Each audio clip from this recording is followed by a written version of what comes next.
YouTube, Restless Swede here with another video for you. I know I said, and actually I posted on the Youthman Crew Facebook page, that I would make a movie about how I am covering my walls in fabric. This is not that video. I will do that this weekend because things happen and we've been out of town for a couple of days. And I will get to it this weekend and make that movie. So why am I making a video today? Well, a couple of weeks ago, no, actually it's more like a week and a half ago, I was at a friend's house and they're very interested in movies, as I am. And I saw that he had the movie Watchmen.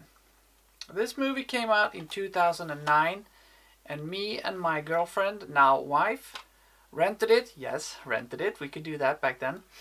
And we saw it and we got nothing. We didn't understand anything. We didn't like it. We just didn't get it. We were expecting some sort of big explosion action superhero movie. This is not the case. So when I asked him if I could borrow this, his wife said, "Well, have you read the comics?" "No, I haven't." I said, I knew there was a comic that it was based on. So she said, "Well, I have it. So you should definitely read the comics first and then watch the movie." And I was like, okay, sure. I'm no stranger to reading comics. So I started reading it. This comic was released between 1986 and 1987. It's published by DC Comics. It's written by Alan Moore and Dave Gibbons. Two Englishmen, actually, which is kind of interesting because it takes place in New York, mostly. This is when DC is at its darkest, this is definitely one of those. It is a sort of depiction. It starts in the 40s and it goes all the way up to 1985. It actually starts in 1985 and then goes back and forth between the 40s and the 80s, and somewhere in the middle as well there's the 70s, because in the 40s there were a bunch of police officers that were tired that they couldn't fight the crime and the gang violence was starting and everything. So what they did was they started to dress up like sort of masked capers and started a vigilante movement and solving crimes the hard way, so to speak. And then in 77 they were outlawed because they passed a law that said that you can't dress up like the police. Went on a strike and they passed a law that said that they can't dress up like superheroes anymore. And then when we come into the story, one of the characters, Rorschach, is trying to find out why somebody is killing all these old superheroes. It starts with a murder scene of one of the key characters of this group of vigilantes. And it evolves from that into a super massive big story about humanity and how these characters are trying to fix the world around them, but actually they're trying to fix themselves because they're all quite broken people. And then in the middle of this is set in the 80s, and it's an alternate version of the 80s because Nixon is in his 5th term. The shadow of nuclear war is hanging over everyone. And in the middle of this, Rorschach, though, he tries to figure out this murder history, and it leads into a super big story about, well, I won't give away the ending, but it's very big and there's a huge twist in the end. So this is not your typical superhero movie with actions. there are a couple of good fighting scenes. Absolutely, it's really well made, but it's not big explosion. Actually, this is a very deep, very dark story, and pretty violent. I must say, it's very violent. Rorschach does not spare the blood of anyone. He just goes. So why am I doing this? Why am I doing this video? Well, since 2009, when it came out, I didn't understand it, or I didn't know what it was about. And when I finally saw it at my friend's house, and I thought I would give it another shot, and his wife said I should read the comics first. That's when I got it. I tried to figure out somehow to compare it to something, and I was like, if Taxi Driver was a superhero movie, this is pretty close, except for the ending, because there's no nuclear war in Taxi Driver. But the kind of thing where you have these broken people that try to fix the world, but in reality they're trying to fix themselves.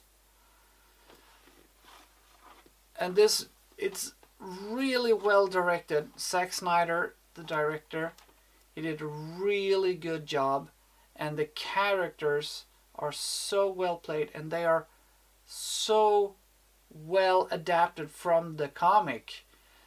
Malin Åkerman as Silk Spectre is awesome, and Dave Gibbons, I think his name was.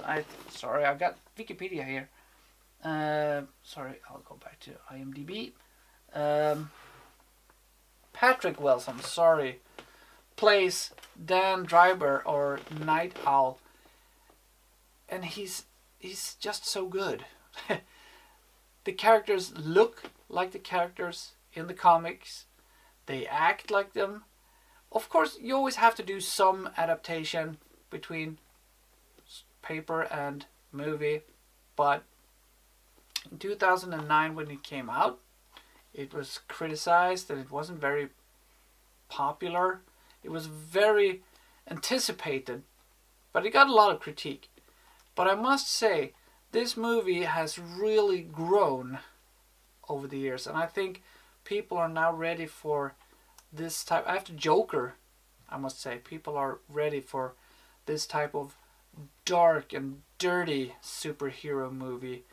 The Dark Knight was on the right path, but in the third movie, I think it kind of, Dark Knight Rises, I think it was maybe not the best. But this one, if you like dark, brooding, thoughtful movies with a little twist of superheroes, I highly recommend it. This was just a short little video because I know I said I would do the thing with the wall coverings, but I thought I would just put. So I would highly recommend this. I must say, Watchmen. See it. If you don't like it, well, if you do like it, I don't care. I just recommend it. But please, do comment down below what you thought about it, or if you saw it in 2009, if you liked it then, or if you've seen it again, and as I have, revalued it. Check it out. It's a really good film. It's really hard to say something about this movie without giving away the big twist, so I won't do that. But it's pretty mind-blowing, and it's not for kids, I tell you. If you think it's Iron Man or Superman, no. Do not, I repeat, do not let your kids watch this.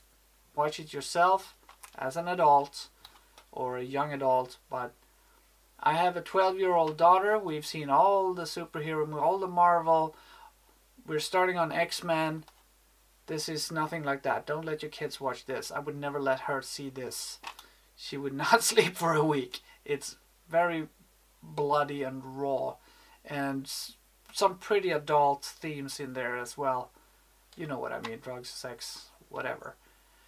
And the music, I have to say, the music, there is a mixture between original score and 60s and 70s and 80s music.